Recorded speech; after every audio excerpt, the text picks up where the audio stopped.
这个少女可以说是父丧神界的唐僧，只要得到她就能获得巨大的力量。因此人和父丧神流传着一条不成文的规矩，那就是长月牡丹不能动。但是随着齐家少主骑兵马的到来，围绕牡丹的各方势力开始蠢蠢欲动。专门打探情报的山来到长月家，燕出面接待了山，问他的委托人们在听完调查报告之后有什么反应。就山而言，他们姑且相信了长月家给出的兵马入驻理由，但确实有些客户在听到之后仍然有疑虑。燕想知道那些偷偷在背后搞小动作人的消息，山表示可以，但要他拿出消息，燕必须用同等价值的情报来换。燕笃定他手上有山最需要的情报，他不久前来这边可能不知道，他家附近也不太平，治安非常差，一个人出门随时会被袭击，但是只要按照他的路线走就能平安回去。什么情报？这根本就是威胁吧。燕不仅威胁，还有变着法儿的威胁，毕竟山确实无故殴打了齐家少当家，他们没把这事传出去就已经算是个大人情了。山自知理亏，也只好老实交代，他接到了10几件内容相同的委托，都是调查兵马出现在长月家的原因。兵马来长月家只是修行，没有破坏规矩。他的报告说服了大部分客户，但却有3个客户没有信服，分别是从京都的父丧神集团从元火、赛眼京都守护代表门守一派，以及京都3大父丧神之一的雅乐辽。这3家绝不会善罢甘休，像父丧神一样寄宿了吸人的人类。牡丹拥有未知的可能性，而现状就是兵马很可能会刺激到他，要拿这个做文章太容易了，而且已经有人让他带话过来了。负责这一带的赛眼京都守门一族想要见兵马，送走山之后，父丧神们关起门来密谈，没想到雅乐辽可能会有动作，明明卦都选择静观其变了。而且山说话向来有所保留，盯上他们的可能不止这3个。从长月家出来的山气愤的踹血泄愤，虽然没损失什么，但他总觉得自己输了，手里的料就剩最后一个了。在他调查完兵马后的一个深夜，手持红伞的女人突然出现，向他寻觅关于袭击的消息。山让他拿自己的身份作为情报来交换，但女人只是笑了笑之后就消失了。惊动了名门，又惊动了怪人，山倒是很想看看这场风波齐这个长月能否撑得过去。为了致见京都赛眼，兵马难得换上一身正装，长月家都没有跟京都赛眼打过交道。兵马之前听爷爷说过，对方是个披着老狐狸外皮的猛禽，赛眼京都守护代表门守大树。兵马来到门守家，入目就是一个蒙眼跪在地上的父丧神，舌头上的铃铛能引出父亲的父丧神。很快，一只杂鱼父丧神出现，门守带着兵马在一旁围观他们京都赛眼的除魔方法。门守家使用的是传统的符咒战术，用符咒限制对手后伺机封印。京都父丧神出现率高，属于激战区。门守一家作为管辖京都的武斗派，实力自然不差，不过内部问题也很明显，粗人太多，人手也不算充足，所以兵马那边如果也想工作，他可以说是求之不得。而且他还有件事需要兵马帮忙。门守说着脸色一变，自然是长月家的事。他之前听说兵马要到长月家赞助时，他以为齐家终于有动作了，谁料想兵马真的是学体验生活的。兵马问门守是怎么看待长月家，门守毫不犹豫地表示那是个荒诞的怪物之家。兵马听说了牡丹的事，就应该知道他非同小可，他体内寄宿的气刃一旦苏醒，谁都不知道会发生什么。如果能将牡丹拉拢到他们这边自然是好，但既然无法能保证成功拉拢，他们就等于抱着一颗不定时的炸弹，这种东西任谁都想要丢到。之所以一直丢不掉，是因为有护盾时刻守护着他，而长月家的管理权限在赛亚首领的齐家，所以他们门守才会找上兵马。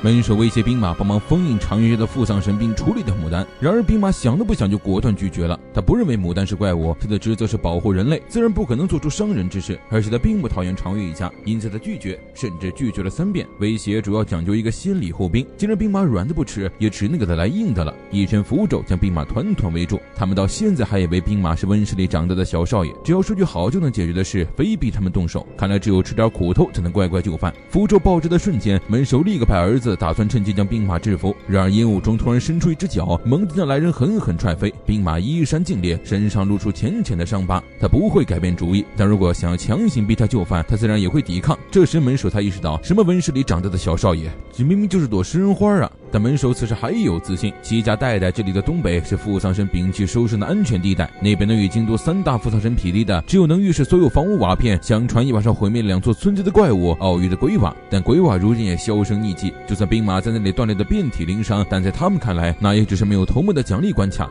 你们有没有想过，齐家第一届父丧神为什么摒弃收生？是因为弱吗？门守一个响指叫出了数只贴着傀儡符的父丧神，通过符咒预示父丧神，物尽其用，这就是门守家的行事方法。门守的打算是将兵马拖入激战区，等兵马体力耗尽，就用符咒将其制服。在开打之前，兵马问门守有件事他一直很在意，旁边这位女性到底是谁？门守表示这是他的女儿春。春表示在看在兵马挺可爱的份上，他就不参加战斗了。话音刚落，兵马的身影瞬间消失，一脚右边腿将父丧神狠狠踹到春的身边，当场开启了殴打模式。当见到兵马拿出他的武器时，在场的人都被震惊到了，那是齐家作为赛神直系的祭器门柄千亿炎，秘传武器毫不藏掖，杀父丧神不择手段。门守这才意识到不妙。他听说兵马的哥哥姐姐都被父丧神所杀，可这份仇恨带给他的成长已经远超想象了。兵马第一次实战是在12岁，因为痛恨父丧神，未经许可就查阅情报后独断行动，独自一人豁出性命去捕猎父丧神。18岁时，消灭了和京都父丧神齐名的奥羽的鬼瓦。消灭完所有父丧神，兵马耗尽了大半体力，手下刚想动，门首表示不着急，再陪他玩会儿。紧接着，最后一位父丧神从房顶跃下来，直直砸向兵马，居然是老熟人耀年。之前说耀年会由京都赛印接管，却没想到再见居然是这种场面。对于门首家而言，父丧神相当于道具，经常有人说他们很残忍，但门首家确实以这种方式守护京都至今，而且门首做起来没有半点犹豫。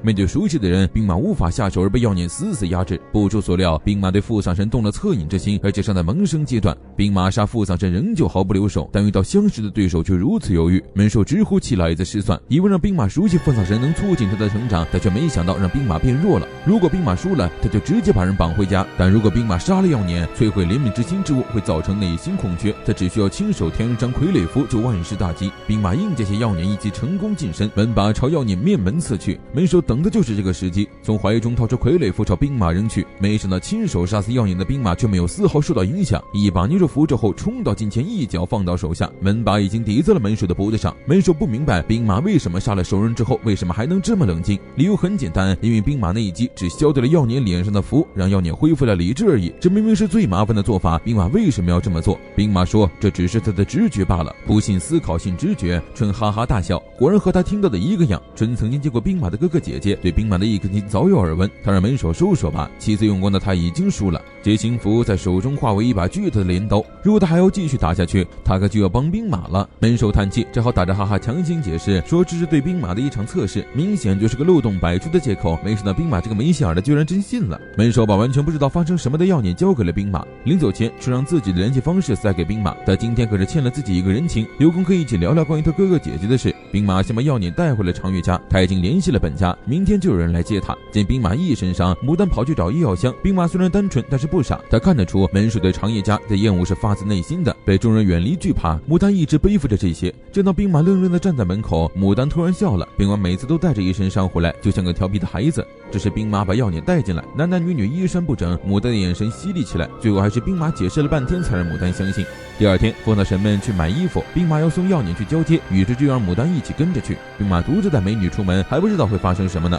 为了洗刷自己的冤屈，兵马强烈要求牡丹同行，牡丹也只好恭敬不如从命。在去齐家之前，耀年想去之前主人的故居看看，在他还是个道具的时候，曾和主人在那里生活过。容器残留的记忆会让他非常想念故乡和主人，却又始终想不起来故乡是何地，主人是何人。他作为普通耀年已经是几百年前的事，就算故地重游，也找不到关于之前的痕迹了。他只是想要确认一下那份难掩的思念，其来源之物和指向之人都真实的存在过。多亏了他曾经的主人，才能让爱上现实。耀年来此看了一眼就满足了，更何况再继续占用两位未婚夫妻的时间也不合适。兵马和牡丹瞬间脸色爆红，瞎说什么大实话呢，怪让人害羞的。耀年临走前向兵马求证，牡丹并非普通人，对吧？对于他这个父丧神来说，牡丹身上有类似于主人的温暖，他让兵马多加小心。首次灯火吸引者想必不在少数，兵马一定要保护好牡丹。不但很感谢兵马今天带他出来，让他知道原来父丧神有那么多类型和想法。兵马表示真巧，他也是。之前他对这见面直接封印的，根本没想过要了解。牡丹问兵马为什么这么敌视父丧神，于是兵马将自己的故事讲给了牡丹。因为他的哥哥姐姐被父丧神杀害了，他当时12岁，他们是龙凤胎，18岁，所以齐家继承人已经成为了赛眼。姐姐叫鼓吹，温柔善良，哥哥叫损人，是公认的天才。而杀死他们的正是当天他们准备救助的一个流落街头的父丧神。那个刺穿哥哥姐姐身体面露狞笑的父丧神一直在他脑海中挥之不去。来长月家前，其老爷子让他重新认识父丧神。父丧神也是多种多样的，只有理解此事，他才能继续向前。而他的心里也开始了解了。牡丹也相信兵马一定会改变，他和刚见面的时候已经有了很大变化，对长月家的父丧神和耀年态度都温和了很多。牡丹鼓励兵马一定可以改变，因为他就是这么过来的。牡丹让兵马直呼他名字就好，因为太过紧张，兵马抹了半天也没成功叫出牡丹的名字。纯爱小情侣上大分。